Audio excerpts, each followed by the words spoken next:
is not um, God's will for us to be struggling as it comes to finances.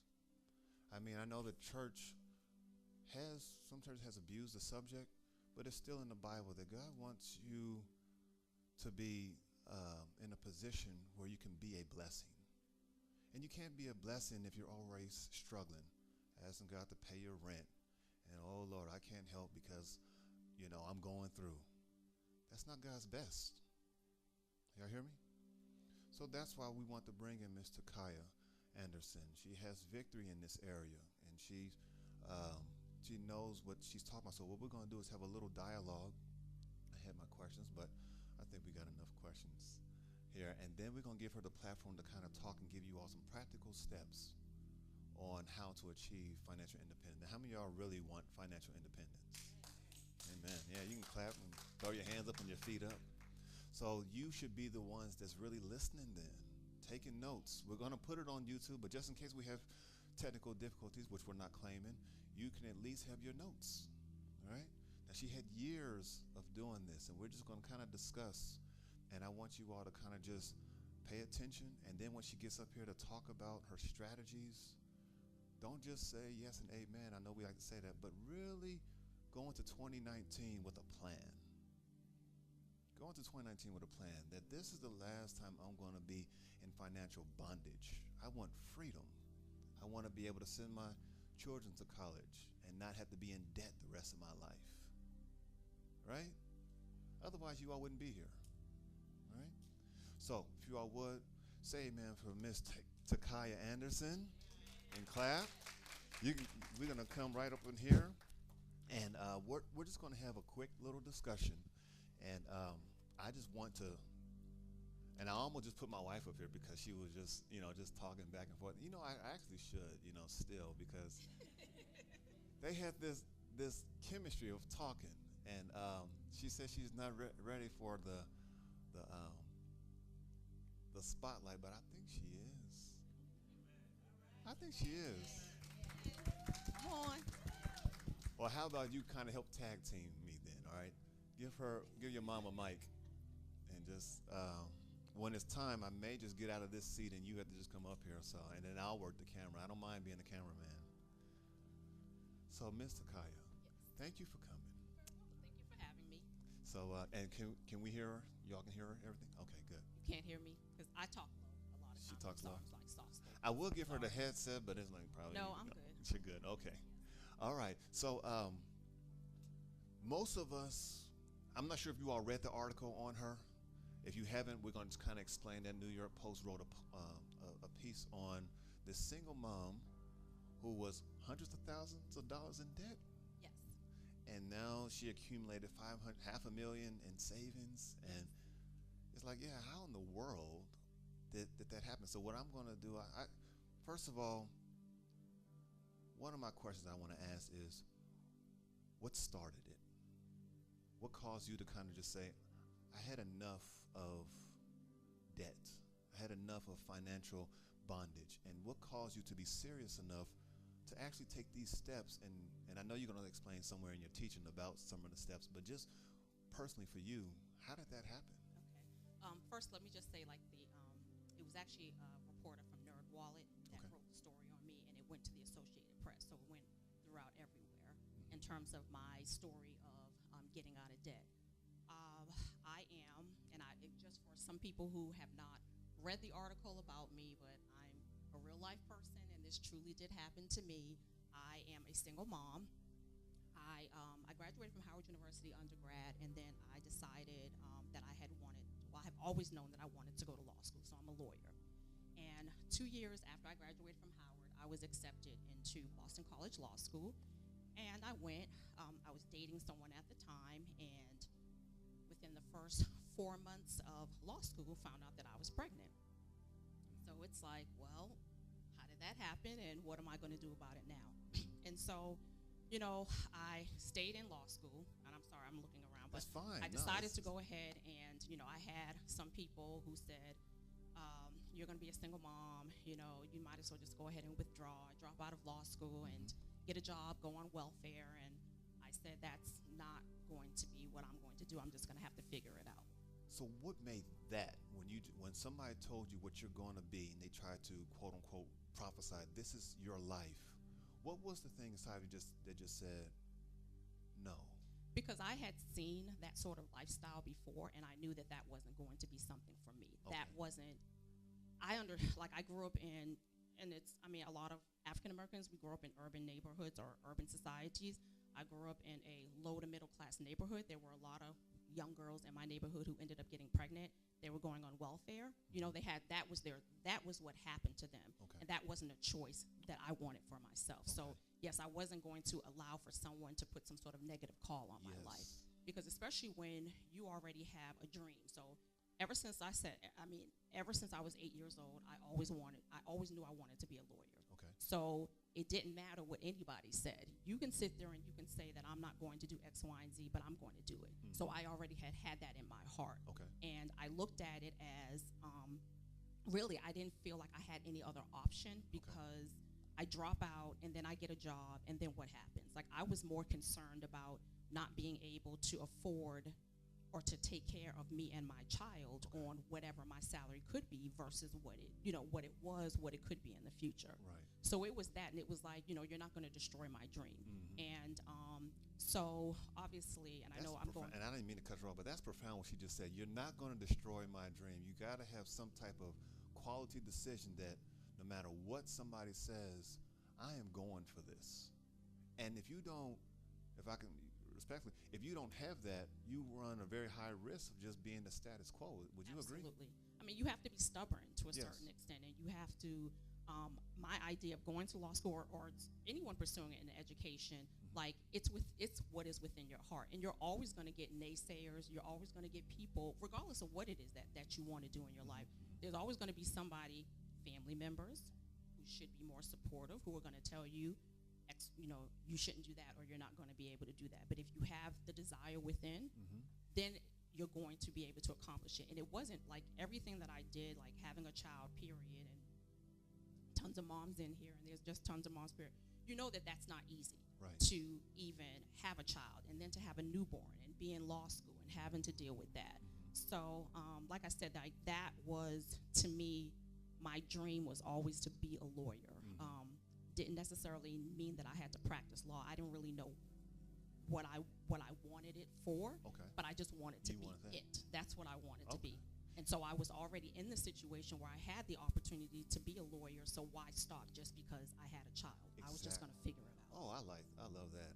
Now, speaking of family, and you said that a lot of times in certain households, did anybody talk to you about money, or anybody said you need to do this, or what was the financial education that you received? I was talking to your wife in the back, but that's one of the questions that she asked. So one of the things is that people always ask me, because I've done a lot with finances. It just seems like I'm just like a hodgepodge of things. But the only conversation that I know that I had where someone directed to me to do something with my money was my stepfather, who he must be lost, because he said I don't know where he is. He was supposed to be here. We tried to wait on him. Right. But I remember after I graduated from college, I got my first job, and the job that I got was in an education. It was in a school system. And so the school system mandated that all of their employees participate in the retirement plan, and you had to contribute 8% of your gross salary. The school said this? Yes. That you have to be... You have to. Like, that was part of their... In order to work, or for you working in this particular school system, they automatically made you contribute to the retirement plan. And I was upset because, I just graduated from college. The job only paid $18,000 a year. And back in 1994, that was decent. It wasn't the best, but it was like expenses. Things weren't as expensive now as they were back then. But it's like when you take 8% off of my $18,000, that was, I was basically griping with my stepdad. Oh my God, like, why do I have to save? Like, I'm only 22 years old. I had plenty of time for that. And he told me, about 401ks, even though mine was a 457B. And I know I'm taking these IRS terms, but at the end of the day, he told me, like, one of the things that he regretted was back in the 1980s when the IRS and the government started with 401k plans, he didn't participate. And he was like, had I had participated back then, I'd be in a better financial situation. Okay. So once he said that to me, even though I wasn't that like, I was like, whatever. But he basically planted that seed of saving for retirement. Okay. And that was it. Like saving for retirement was going to be what it is that I needed to do. So one conversation from your stepdad planted the seed to just save, even though you didn't want to go into it because of what, I guess, the discipline or just taken from you. That one conversation was one of the main things. And obviously, if you still remember today, it must have had some type of impact with just one conversation. It did. And then after I graduated from law school, when I started with the federal government, and my starting salary was $34,102.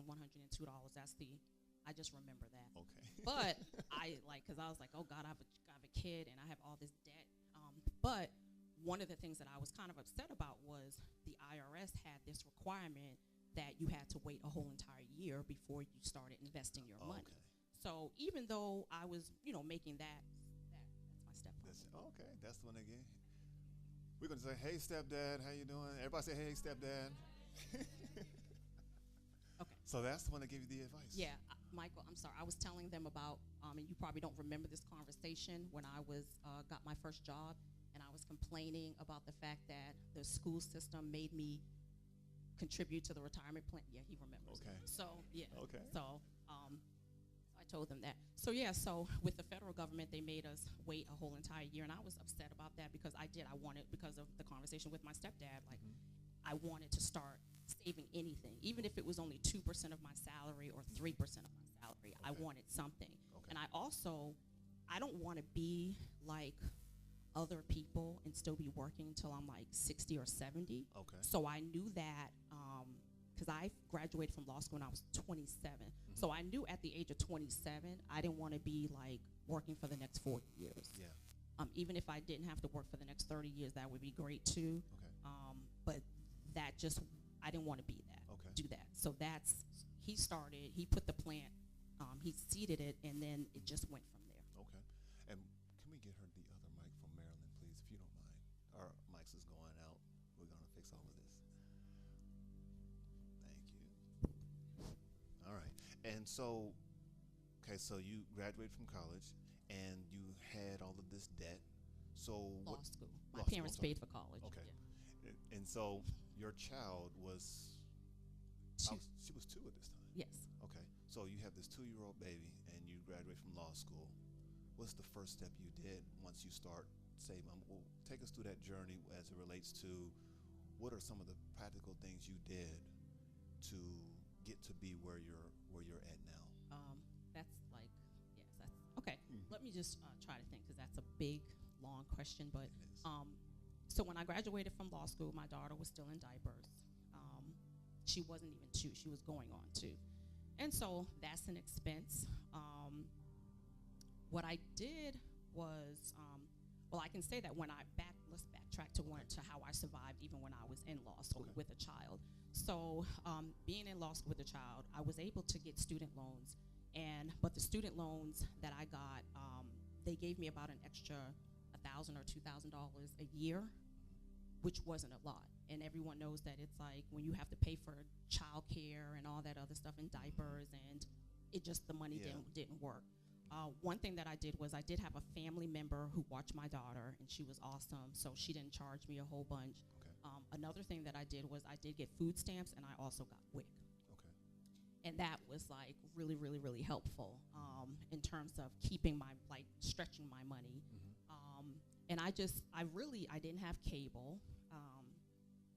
I didn't have the internet. Okay. You chose not to.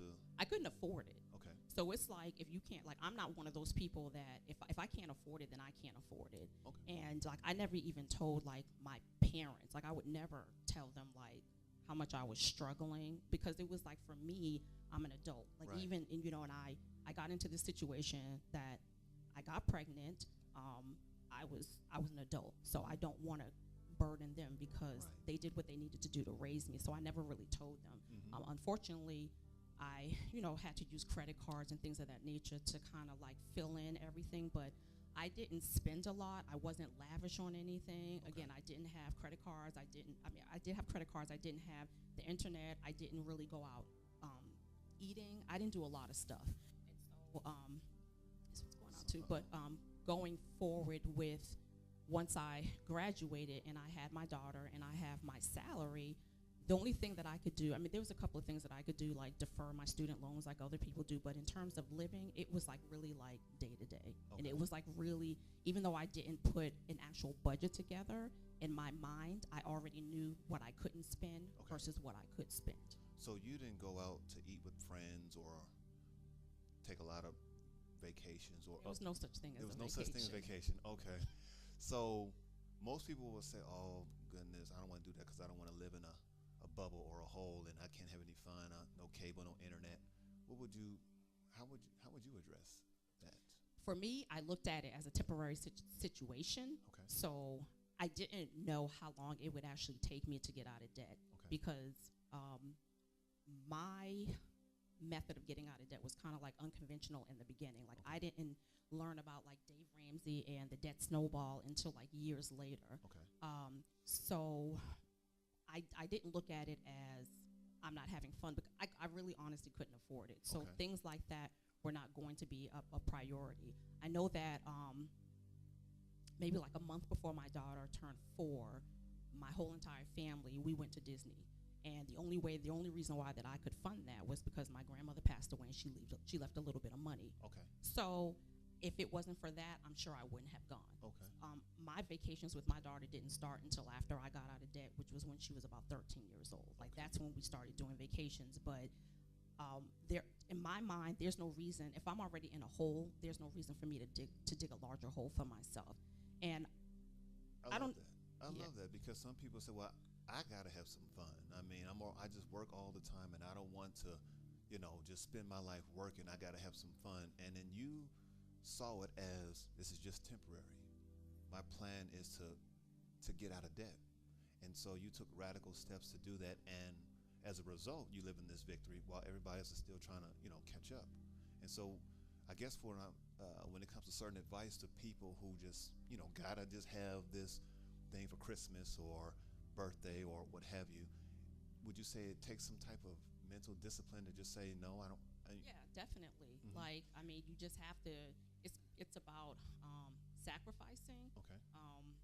And it's just about being focused. I'm going back to the statement where you said when people feel like they didn't have fun. Like I felt like I was having fun because I don't know, I get giddy when I look and I see that like my debt is going down. But I also was like knowledgeable enough, even like throughout the whole entire years. Now, as I started making more money and I was able to pay down more debt, I started learning about other things that I could do that would be fun. So I my daughter and I, at one point in time, we were living in the Philadelphia area. So breakfast. So I would say, okay, we're going to go to breakfast. I'd get a coupon from IHOP, whatever, they're $1.99. I mean, she's a little kid, and she doesn't care. She just, kids, they just want to go out, and they just want to do something. They don't know if you're spending $3 or $4 on a meal for them. So that's what I did. So that was fun. So I started also trying to find just like different free things that I could do.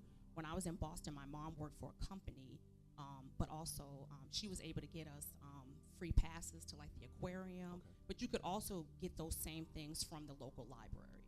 So I would, get a free pass from the local library and take my daughter to the Children's Museum, and then I'd get her a Happy Meal. So it was like, it wasn't to me like deprivation, like take her to the park, pack snacks or whatever.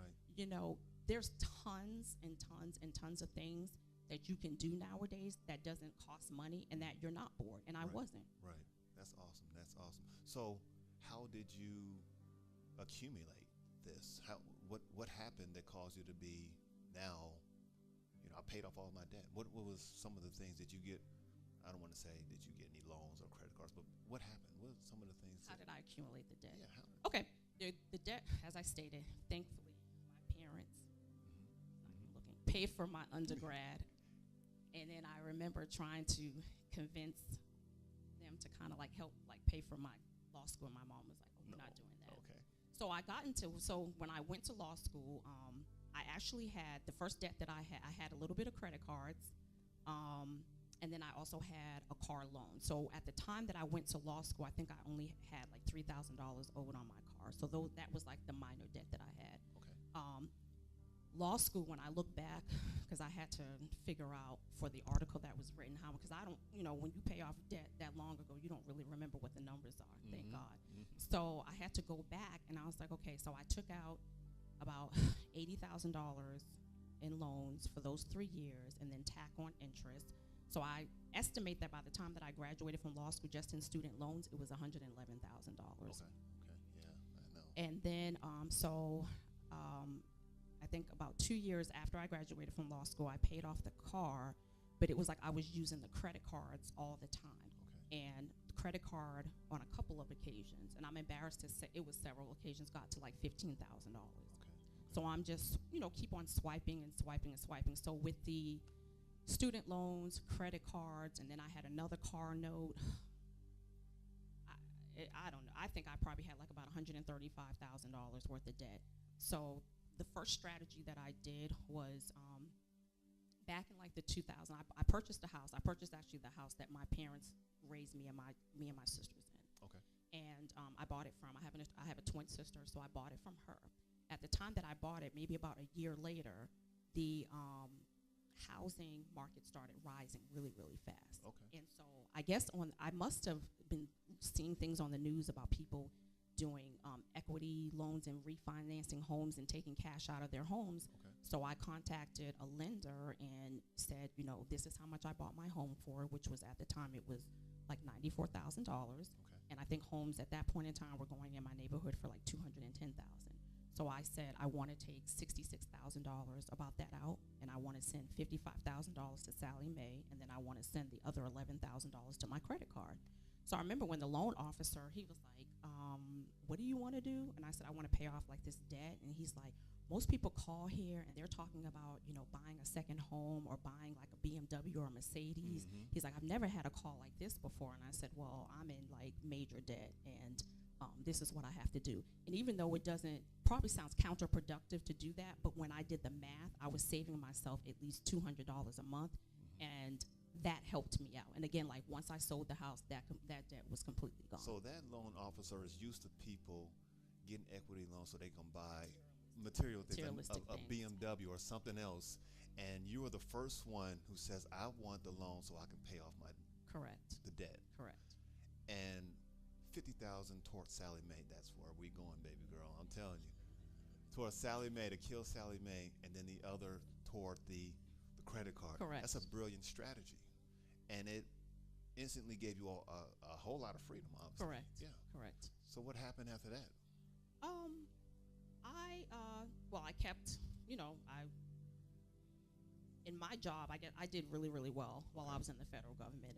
My managers loved me. I started getting, and I feel like when you are a steward, God will bless you. Yes. And so I think that with him, and I think about it all the time, like I'm good with money, but I think, and people ask me how am I good with money, but I really think that that's how he made me, but he also knows that I'm going to do well with whatever he gave. He provided to me. Yeah. So when you're in that situation, he's going to provide you with more. And Did y'all catch that? If you start and God gets behind you and helps push you, sometimes it seems as though that God is not helping us because we haven't really started anything. And because she took that radical step of paying off Sally Mae and the credit card, it's like God supernaturally got behind her and started to push her to help her get more out of debt. That's awesome. Because he knew I wasn't going to frivolous with it. He's going to buy a BMW. So, like I said, I started getting promotions, and my salary just kept getting higher and higher. Wow. And I'm like, great. So that means that I can pay off more debt. Like the first car that I had a Mitsubishi Mirage that died on me. Then I bought a Toyota Camry. I had that for 12 years. Like I don't buy cars. Every time when I got a raise, a bonus, I would send it off to one of my debts. Okay. And so that's what happened. So eventually I got to the point that, and I eventually ended up making six-figure salary. But before I even made the six-figure salary, I had already paid off my debt.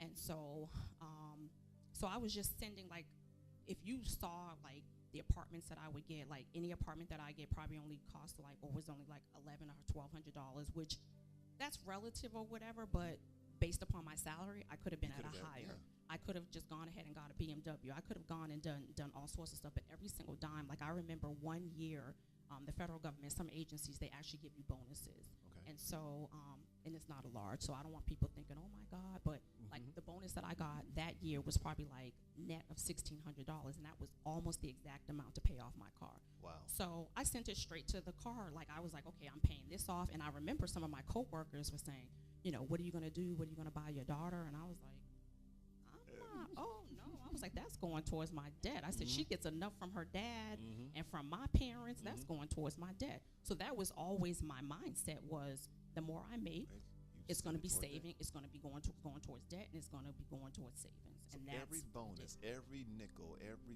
penny that you got that was extra, you sent it toward the debt. Absolutely. I just wanted that to sink in, I guess, a little bit, because sometimes people see the promotion like, oh, we going out tonight. But no, this money going out tonight to the debt. Exactly. And I think that's what's, that discipline that you had is one of the reasons why I wanted you to come and just tell your story.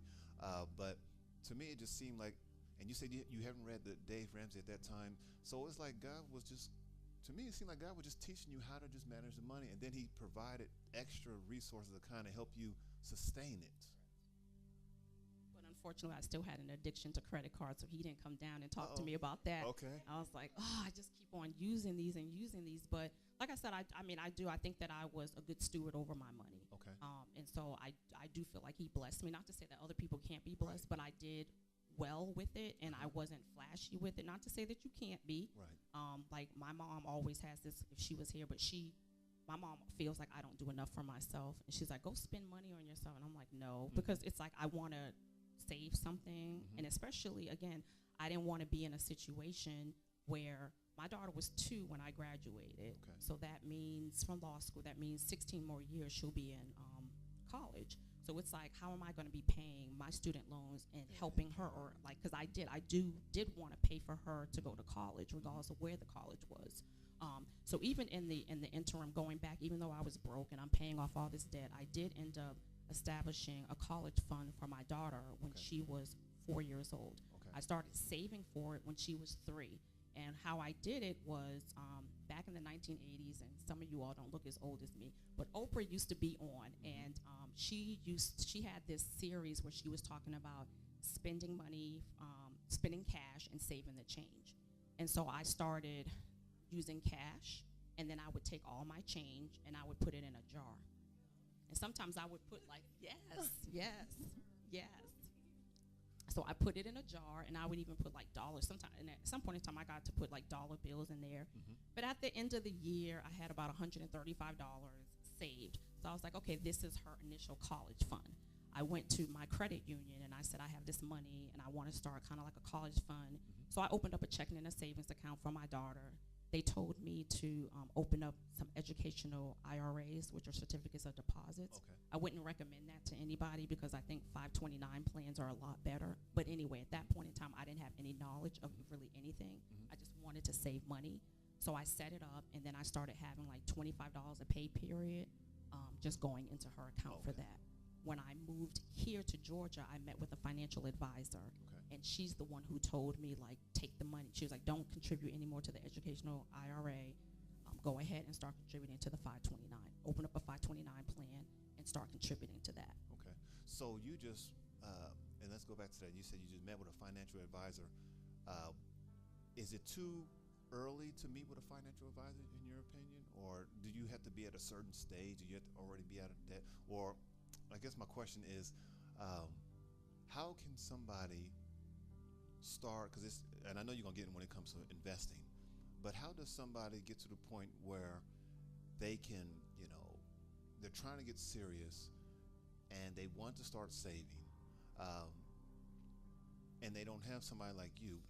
Can they meet at their bank and just set up a meeting with somebody? Or I mean, banks do have financial advisors, obviously, but I think that with my financial advisor, what she liked about me, because financial advisors are in that field in order to make money. So they want you to actually invest money with them, so that way they can make money off of your investments. What my financial advisor liked about me was that I was debt free. So when I went to her, I just really told her like, this is where I'm at. Okay. I had already had, because I always read. So let me go back. I think that if you're interested in trying to do better in terms of your finances, there's a lot of free information online. There's a lot of books that you can read, and I was very well versed. So I knew the first thing I needed to do was I had to get out of debt, because if you still have debt, then you don't have anything to really invest, right? So to answer your question, yes, you can go and talk to a financial advisor. A lot of financial advisors, from what I understand, will not take you on as a client unless they have something to invest. But there's a lot of, especially back in the 1990s, there wasn't as much free resources as there is available now. Okay. So if anyone is interested, I would say first focus on getting out of debt, and then start thinking about the different saving vehicles. Okay. If you work for an employer that has a retirement plan, invest with that retirement plan. If you have additional funds outside of that, then you can start, researching and see whether or not you can even open up what is considered a traditional IRA, and start putting money into those vehicles. But the first thing I would say is get out of debt and invest in your company's retirement plan if they have one. Okay. And you had a question too, baby girl. You didn't? Okay, we already answered it. Okay. Why don't you come up here? Come up here. Come on. She is just, y'all give her a hand. I'm going to give you this seat. Yeah, we got you up here. I finally got her up here. Problem getting up here. Just have a problem with whatever. It's fine. Okay. Okay, so my question is, your journey was 10 years. What kept you motivated the whole time?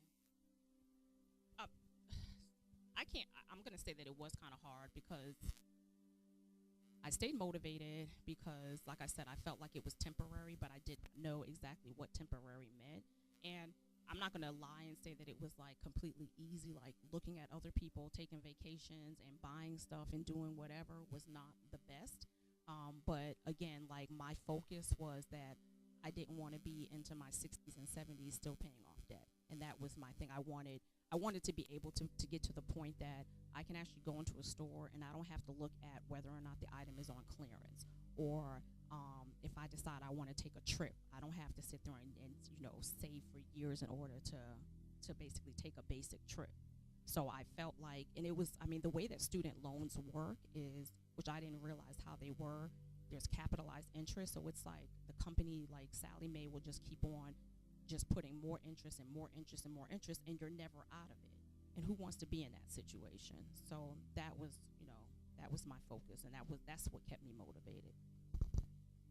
Speaking to the student loan process, I heard some guy say, I don't even know his name, but he suggested any college student that does have student debt to go ahead and pay those off within 3 years. His recommendation was put 40% of everything you make to your student loans. What would you say? But that's not possible, and I don't understand why he would say something like that, because most kids graduating from out of college don't make a lot of money. So I guess for me, I would try to understand what 40% of what. These kids these days are struggling. If I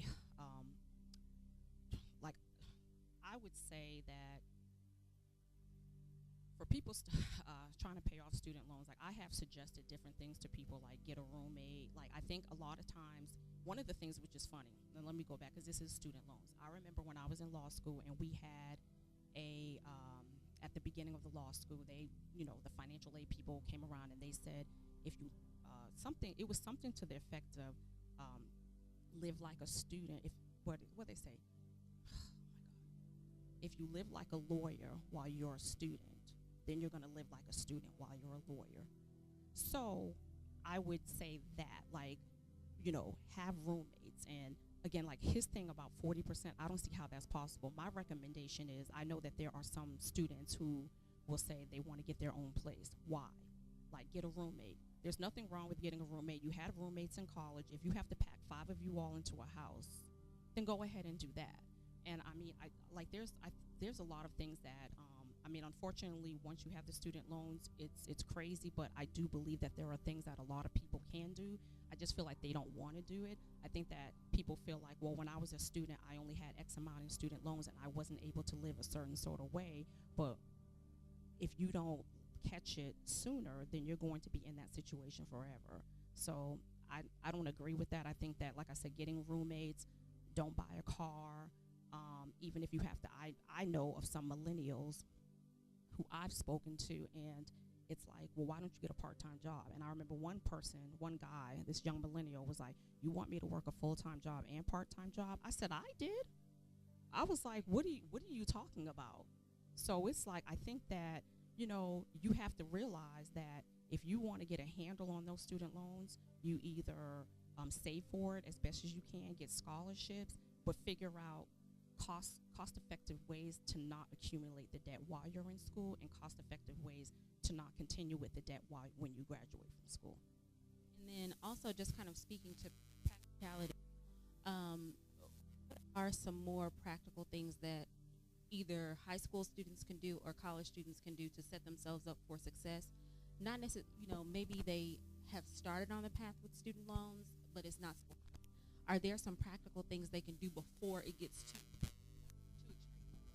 I think, and this is just having a child who was in high school, I would definitely say there's a lot of practical steps. I would say that high school students, when they work, one of the things that I did not do was I didn't make my daughter set aside money and put it into a savings account, because that money could have been for her books, because why should you have to finance books?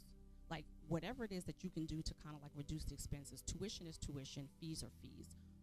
Obviously, you can get scholarships, you can do whatever, but certain tiny little expenses, I would say that while the child is in high school, they should be working towards, maybe having enough money where they can fund or they can pay for 4 years of their books. And nowadays, you can rent the books, so there's really no excuses. But there's little things like that your high school student can basically start working towards before they even go to college. And I think, too, even just not necessarily going to a college out of your means. So there's no need for you to go to a private school paying 50% more when you can get that same education. Absolutely. But sometimes people want to do they're going to do what they want to do. But obviously, like in-state tuition, but really looking at scholarships and trying to working during school. There's a lot of people that I know that have gone to private schools and they worked and they did whatever they needed to do. But really, the whole entire point is not to go to college or not to go to any school, living your best life. Because, it's just going to spiral out of control. Like, my daughter was so funny because when she was her first year, her and her girlfriends were spending like $100 a week on Uber, and I'm like, where are you going? Like, I had access to her account, and I'm like, where are you going? Like, that's crazy, $400 a month. So it's like, but she didn't have student loans, but the rest of your friends do. So just imagine if you're a parent and you're like, I signed off for this, and that's what you're spending your money on. So, yeah. Well, I also want to kind of backtrack. What are some of the unexpected challenges that came up along the way? Because, 10 years, things can happen in that time frame that just kind of throws you off what your target goal is. Life happens. There's a lot of unexpected things. Like, I was speaking to you in the back when we were talking about home ownership, and I'm on my 5th home. So I buy homes. I've done well buying homes, but one of the things is, like, I remember just like I have a home here in Atlanta, and I had one in Marietta, but I sold it when my daughter graduated from high school. So one of the unexpected things was, like, I bought my house, and then I go and I check on it, like, before I move in, and the water heater had burst in the basement. So, it's like, now I have to take money from out of my emergency fund. And then with this particular house, I hated that house because it, like, drained me. Then I started with this particular house, I started getting squirrels were up in the attic. I paid a lot of money. Like, I had nothing left over after I sat there. So that would be like an unexpected expense or whatever that I just wasn't prepared for. And just, how it is having kids and braces. And I remember one time I, took my daughter school clothes shopping and literally took her school clothes shopping, and the next week the pants were high waters. And it's like, I spent all this money. It's always something with the car. It's always something. So, and just really quickly, like, one of the things, like, I did have an emergency fund, but it took me forever to fund my emergency fund because things always came up. And I remember with when I had gone to meet with my financial advisor the first time. She told me, you need to have $15,000 saved. She said, you'll be able to do that in like a year. And I'm like, no, I can't. Like, I don't, like, I'm looking at it like, you obviously don't know what happens in my household, where my daughter gets a car accidents, and then my insurance premium goes up, and I have to pay the deductible. Like, it's always something. So it's just life. Like, yeah. How long did it end up taking you to get to that 15? I think it took me almost like 8 years, because it's like I had to keep on dipping in and dipping out, and it's like I'm trying to save. I'm trying to save for her college. I'm trying to put away for emergency funds. I'm trying to put away just to have something for myself. I'm still doing the retirement, and then something happens, so I have to come back and I have to dip into it.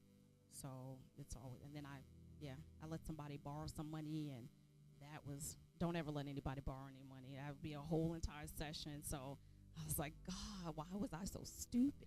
So what about on the flip side to that? What were some of the unexpected blessings that just came? That just those things that you could not have imagined them to happen, but boom, these things just fell in your lap. I mean, like I said, I think the jobs and the promotions. Like, I work for the federal government. There's a lot of people who have been in those situations. Like, I really do think that God blessed me to keep my leadership. I just kept going up the ladder and up the ladder. The only thing I can think of is like monetary, because I was a good steward over the money that He provided to me. So those were the blessings. I mean, He gave me, I really feel like that He gave me the foresight into thinking about how I'm going to deal with money.